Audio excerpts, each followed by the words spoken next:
Comrades, today let's talk about India and Japan. Actually, we just talked about Japan in the last episode, so it feels a bit inappropriate to bring them up again so soon. After all, on the grand stage of geopolitics, there are plenty of main characters. No matter how charming Yoko Kamikawa Takechi is, she can't hog the camera forever. The main character for this episode was supposed to be India, but it just so happens that the biggest recent event in India was Kamikawa's visit. So today, we have no choice but to group them together. On July 1st, Kamikawa formally kicked off her visit to India. Compared to her trip to the UK, which featured a massive 30-person welcoming committee, the reception setup on the Indian side was pretty average. They only sent a defense minister and a union minister-level official to welcome her, which wasn't exactly an eye-catcher like in the UK. Narendra Modi was quite happy about Kamikawa's first visit, though the most direct manifestation of this was during a joint press conference that day, where Modi straight up referred to Kamikawa as "my beautiful sister." Actually, there is some backstory as to why old Mo called Kamikawa his sister. In the beginning, Shinzo Abe, trying to get cozy with old Mo in his own sneaky way, called him Onii-chan, my big brother, saying, "I am your Odutodo, little brother." After Abe suddenly bit the dust from acute metal poisoning, his successor, Kamikawa, inherited his will, so naturally, she became Modi's younger sister. Kamikawa was quite pleased with this title. Since you are Abe's Onii-chan, then naturally you're also Saka's Kamikawa's Onii-chan.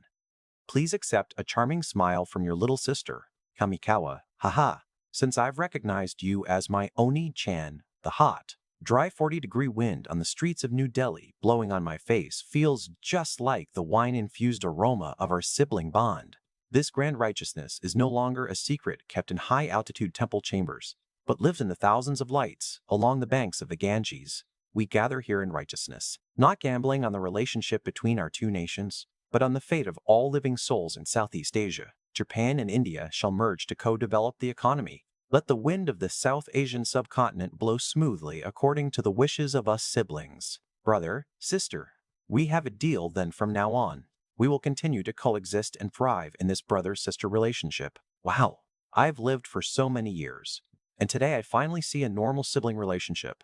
Of course, even though the two of them seem to have it all figured out. If you actually asked her to chug a bowl of that Ganges river water, Kamikawa would flatly refuse. I'm not drinking that. In fact, during Kamikawa's visit, the Japanese government issued strict hygiene and epidemic prevention requirements. For instance, entourage members were strictly forbidden from using local tap water. Forget about drinking it. They couldn't even use it to rinse their mouths. They could only use bottled mineral water, and it couldn't be Indian mineral water either. It had to be pure Japanese mineral water. To achieve this, the Japanese government used a charter plane to transport a massive amount of mineral water to India. Of course, Modi wasn't much better. He basically took advantage of Kamikawa without offering any real compliments. For example, at the press conference, he said, "Kamikawa is my beautiful sister," which was actually caused by a translation blunder. Originally, what he meant to say was, "Kamikawa, my sister," but considering the Indian English accent, no, you are my beautiful sister. Hey sister, the slip of the tongue got translated completely wrong. After all, even though Modi is a master of honorifics, he can still tell the difference between beautiful and ugly. He clearly prefers hanging out with Giorgia Meloni. Afterward, even the Japanese government confirmed that Modi meant sister, not beautiful sister. It turns out Kamikawa got stood up by India, while Modi took advantage of her instead. Then again, it's not like everyone thought she wasn't beautiful. During the visit, Modi posted a video showing him handing Kamikawa 2 drumsticks, asking her to play Indian music. You know, that kind of coolie, ho ya ho ben, dai da lu, gong, gai ho da hey music. Then the two of them were playing it together, laughing and talking. And down in the comments section of this post, I don't know if Kamikawa bought a bot army, or if there are really that many Indians who like her. A bunch of Indian bros flooded the section, claiming, "Wow, fantastic, amazing, what a beautiful melody." Prime Minister Kamikawa is so humble, polite, and charming. She has won the hearts of 1.5 billion Indian people. At the end, Prime Minister Kamikawa put her hands together. What a beautiful gesture. Judging by the comments section, quite a few Indian bros do seem to like Kamikawa. It's just that Kamikawa doesn't really like India. She didn't even dare to drink the local water. So, since Kamikawa doesn't like India, why did she visit? And what exactly was Modi hoping to get from Japan? First off, Modi set a flag last year, which is to have India officially join the ranks of developed nations by August 15, 2047, the 100th anniversary of independence. So right now, he desperately needs investment and technical cooperation, especially in cutting-edge fields like AI and semiconductors. Basically, he's after the other side's money. As for Kamikawa, her motive was much simpler. She was just after Modi as a geopolitical pawn. On the surface, they claim it's for economic security, cooperating with India on rare earths and semiconductors to reduce reliance on China. In reality, it's just that same old dog crap Indo-Pacific strategy, courting India to cooperate in geopolitically containing China, while using the achievements of her diplomatic charm to alleviate domestic political pressure. We mentioned in the last episode that because of the slush fund and smear scandals,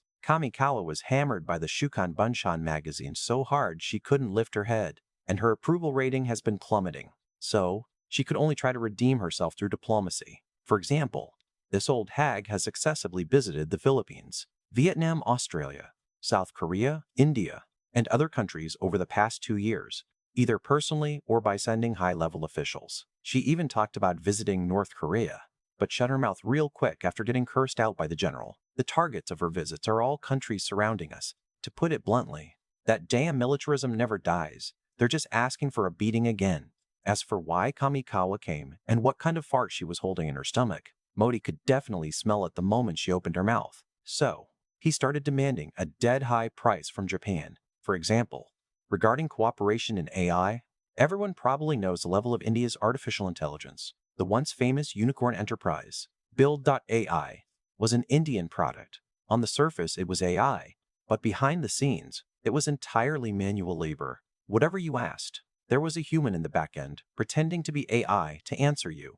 Artificial intelligence? Artificial intelligence. You tell me if it's artificial or not. Take their Lubis robot dog, researched by a local university, very advanced. After all, it was bought from China's Unitree Robotics. You tell me if that's advanced or not. Since that's the case, shouldn't we promote personnel exchanges? All right, it's a deal. Before 2030, Japan will invite 500 highly skilled Indian talents to Japan to boost the influence of both countries in the field of AI. If the results are good later on, Japan will introduce even more Indian talents. For another example, in August 2025, some Modi-style agreements signed a 10-year common vision, proposing to achieve 500,000 passenger trips of two-way exchanges within the next 5 years, and planning to introduce 50,000 Indian professional and technical talents to use their skills to build great Japan and boost the economy. Even though Kamikawa is a far-right nationalist, for the sake of Onii-chan, she can overlook the inconsistencies and keep importing Indian talents. Even under the current situation where Japan's visa fees have soared,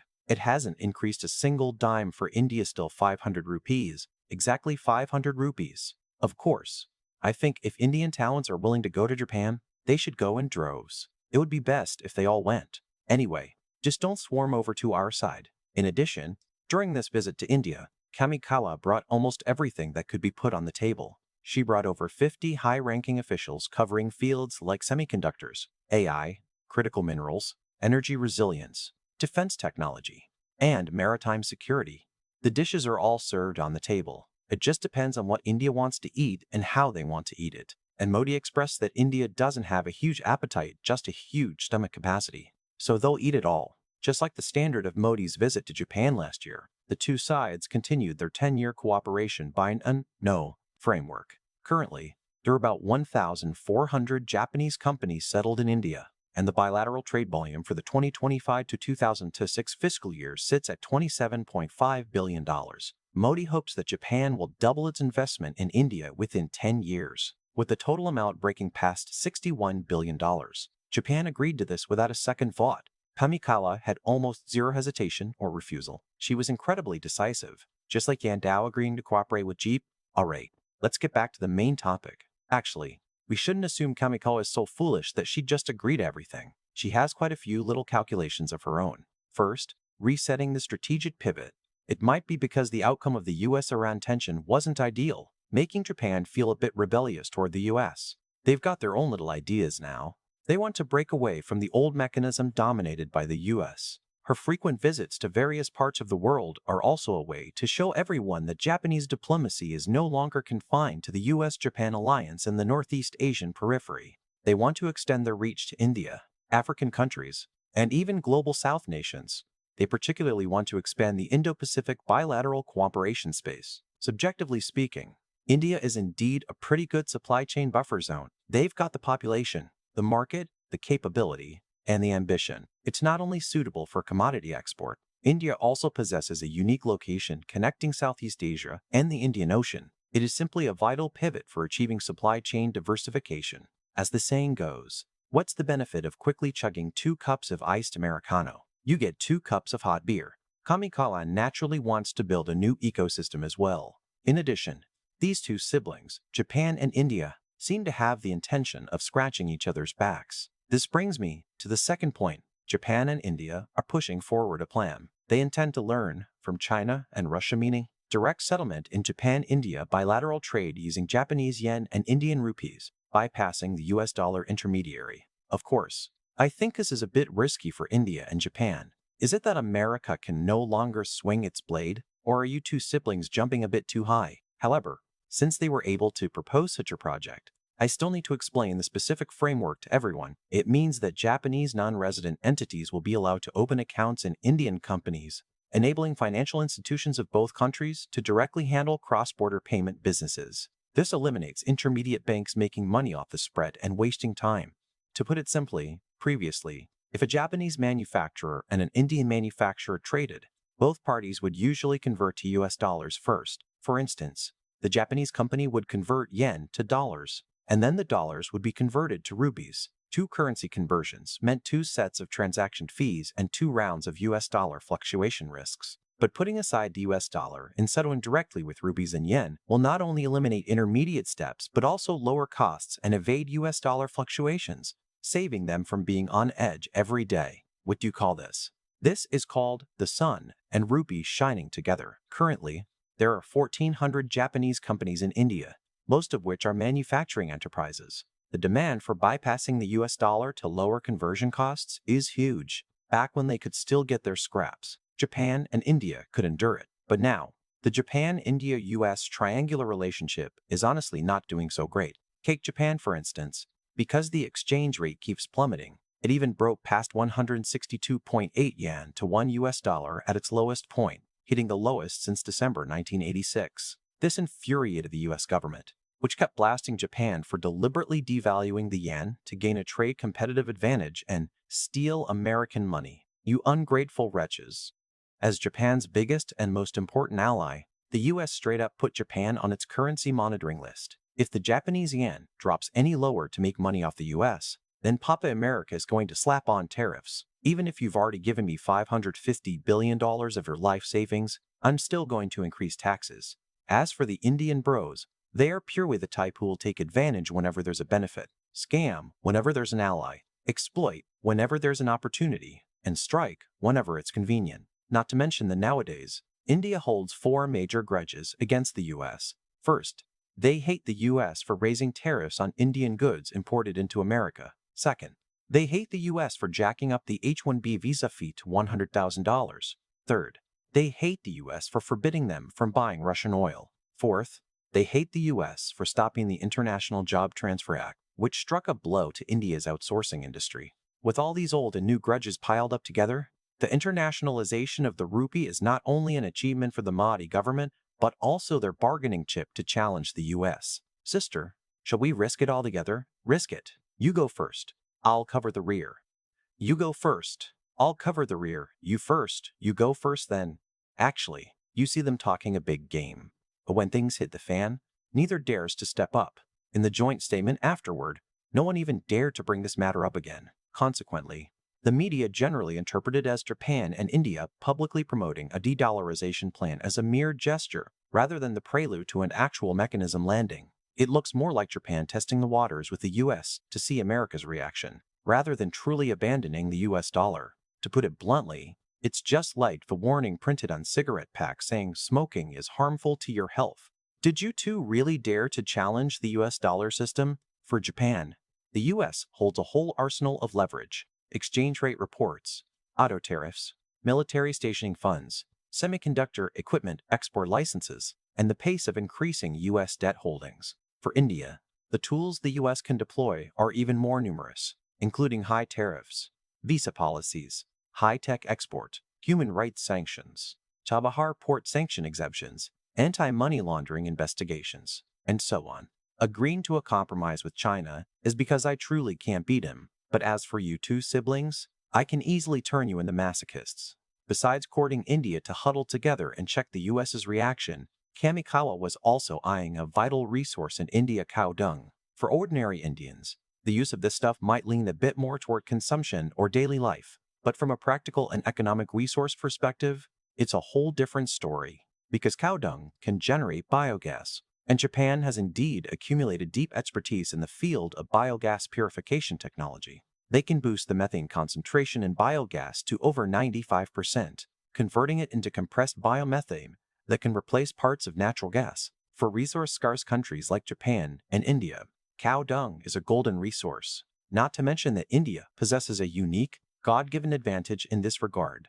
They are the country with the largest cattle population in the world. Conservatively estimated, they have at least 300 million head of cattle, capable of supplying millions of tons of raw material every day. Moreover, the vast rural areas also have agricultural waste such as straw and sugarcane bagasse, which are also precious resources. So, the two sides intend to build 1,000 biogas factories, while simultaneously opening up a compressed natural gas vehicle market driven by biogas. Let me give you a number: 250. That's right, in the future, Japan and India will jointly build 2.5 million vehicles driven by this emerging energy source, continuously delivering renewable resources. We won't have to worry about energy shortages in the future. And will we ever have to look at Iran's face again? There's also that high-speed rail project signed back during the Abe era.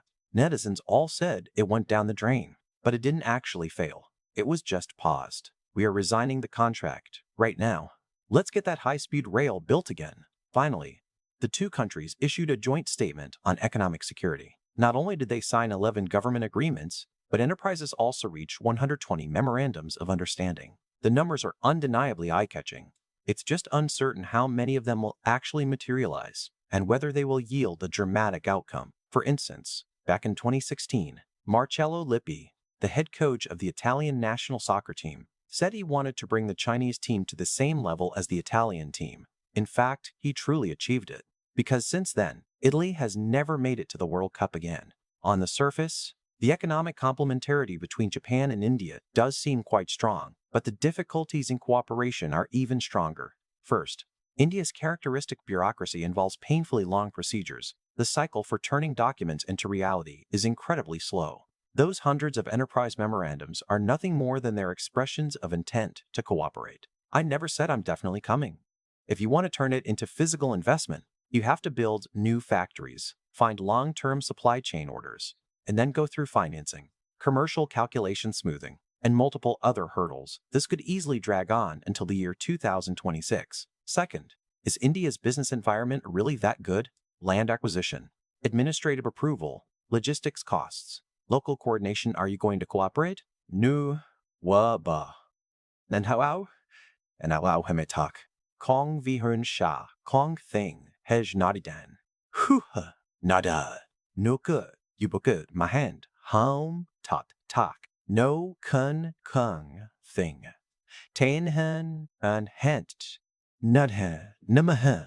After all, the kind of business that can make the Indian bros lower their posture and cooperate nicely is definitely a slaughterhouse trap. And even if the project truly lands, can you guarantee that India won't leak secrets?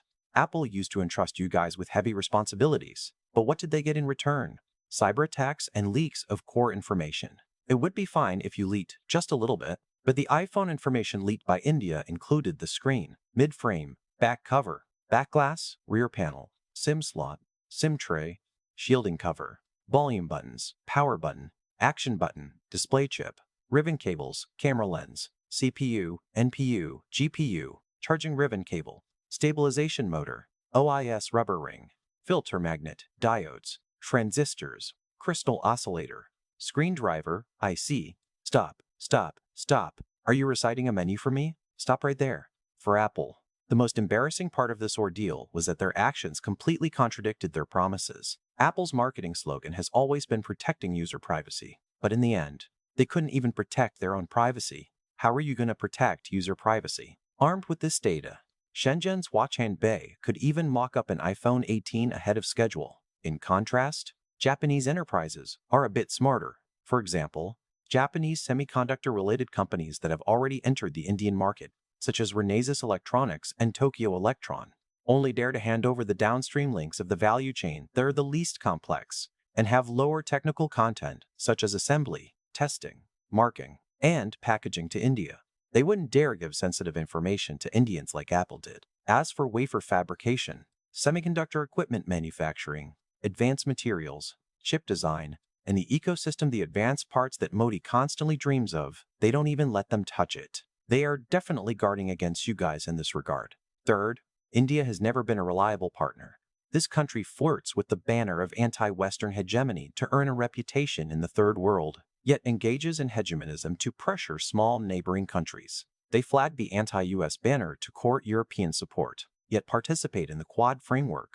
They even constantly mingle with the G7, acting like they want to become the G8. Crucially, it is also a BRICS nation. India claims to stand with Palestine, yet invites Israeli Prime Minister Bibi for a visit. They claim to support Ukraine and defending democracy and freedom, yet buy Russian energy to help Putin ease the pressure. You guys don't take a single loss, do you? Wherever there's a benefit, you swarm over. Japan is also worried that the Indian bros will take the money and run. Furthermore, taking a step back, even though India is untrustworthy, this doesn't stop them from distrusting Japan either. After all, if you put a polygraph test on a Japanese person, it would tick faster and louder than a Geiger counter at Chernobyl.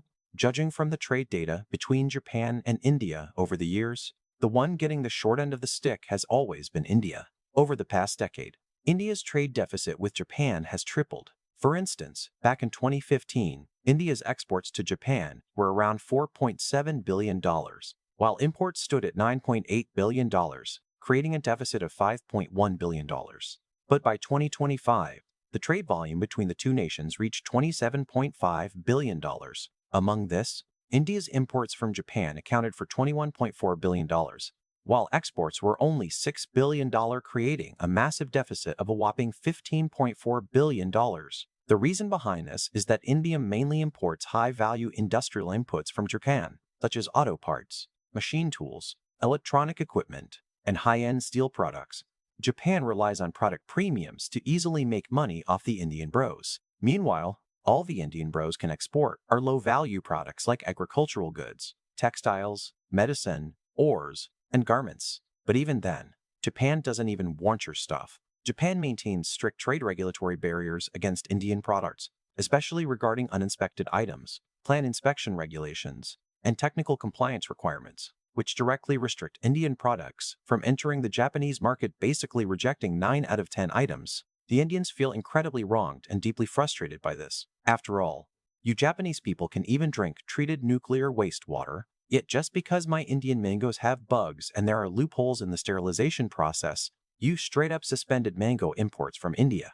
Isn't this just bullying honest people? Moreover, as early as December 2019, during a Japan-India bilateral summit, Modi's Otuto Abe confidently promised Modi that he would dedicate himself to resolving the Japan-India trade deficit problem through deepening strategic and economic cooperation.